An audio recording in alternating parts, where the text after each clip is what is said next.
Nobel laureate Amartya Sen says that India is not a story of unmitigated gloom. He believes that identifying corruption is halfway to solving it, and democracy is best suited to tackle corruption. Here he is in conversation with Supriya Srinath.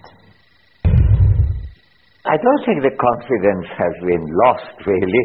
I think there are a number of big stories.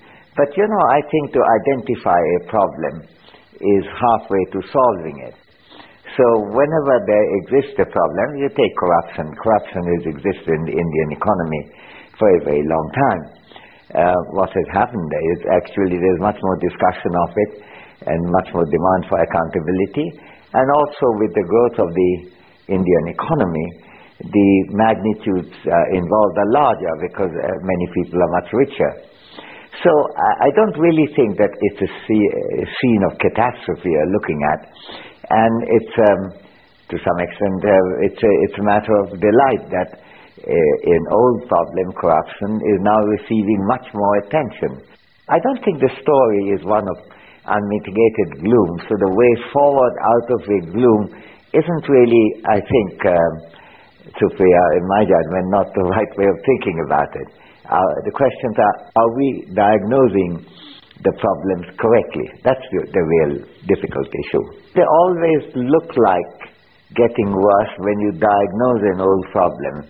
When people existed in a situation when there's always rampant corruption, the fact that corruption has become something which people find impossible to tolerate, that surely is progress. It's not so much that things have got worse, it's just that what was bad is being much more clearly diagnosed. I think the fact that opposition is powerful is not a limitation of democracy. That's part of the democracy.